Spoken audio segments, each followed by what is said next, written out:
I truly believe that communication is an important link that connects one human being to another. It does foster education, businesses, and relationships.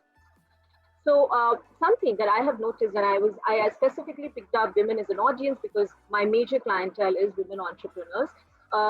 Something that I've noticed, like Vani said, the way we kind of accept the compliments or appreciation or any kind of an appreciative comment coming in is also one small way of showing that we are not very sure of ourselves. And I'll give you a very simple example. I'm right now on live session and somebody writes to me, Sandhya, you're looking very great. I'll say, oh, no, I'm really not keeping that well.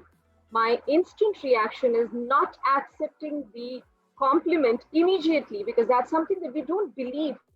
We devalue ourselves so fast, and that's how we think, like Shefali said, that's how we communicate with ourselves. And if that is how we're communicating, it's not our weaknesses, guys. It's something we can master. It's something you're communicating to your subconscious, and that automatically gets reflected at workplace.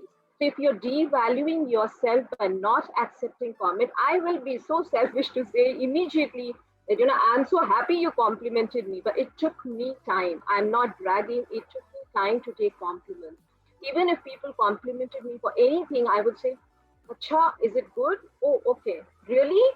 And I'll check again, right? And that's very natural for us to do that. That's called devaluing. That's something that we do often, but we don't realize it. And that is so clear when you're talking to the other person and we come across in businesses and say our negotiations didn't go well. I got intimidated by the person.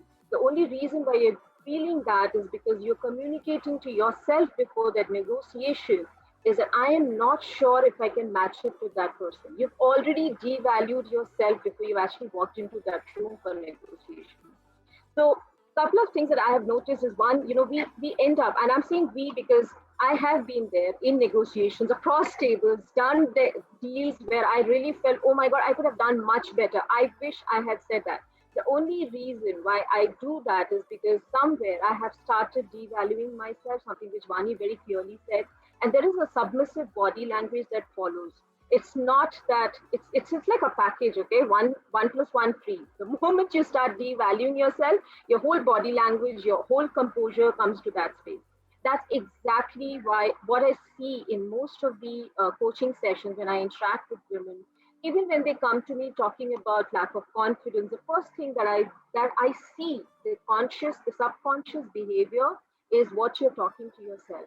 So I would say before you actually work on your external communication, work on the internal communication. You know what? Journal writing is magical, guys. Anybody who's tried that, it works magically well. If you can write all that shit, all that garbage in a piece of paper or in a journal, burn it on a full moon night. But if you can, please pour it out because that's where where all these junk, all these stupid belief systems, social conditioning that you've been grown up with or you've been raised around, you will realize that those communication and those kind of belief system is stopping you from communicating authentically.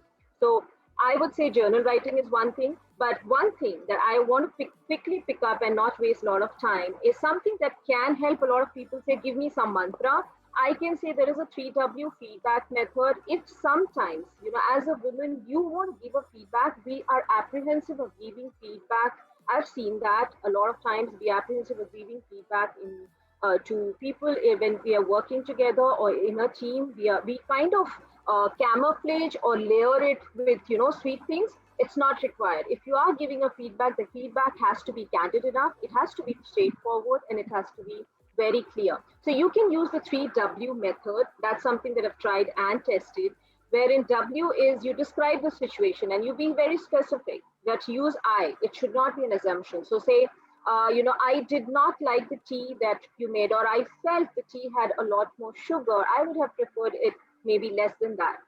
Why? Why you describe the impact of what you have observed. If there is no significant impact in your life because of something that has happened at workplace or at home, then you can skip the feedback. But if it is impacting you, you have the right to say that. So go ahead and use the W, which is describe the situation, be specific, use an I, and why. wherein you're describing how it is impacting you and also describe a replacement behavior. Guys, at relation, when we're in a relationship, we give feedback which is abrupt without giving a replacement behavior. Now, if I have coached a lot of men, and if I ask men what they feel about women, they come up saying, I didn't know what she said. She said this, she just didn't like what I said, but I don't know what she didn't like about me. Now, you see where the point is? The point is we've not told them what we like as a replacement behavior. It's not important for them to absolutely follow what you say, but at least if you have voiced it, if you've verbalized it, they will at least know for the next time that this is what you want as a replacement behavior and this is what you're expecting as a communication. So I think the 3W productivity communication method would help, and that's what I wanted to say, Devapriya. One is devaluing yourself and the way we communicate, how we can use journal writing to dump the garbage that we have inside our mind and then speak authentically. And maybe use the 3W method for feedback when you're giving feedback to your children, husband, spouse, partner, or even people at workplace. Thank you.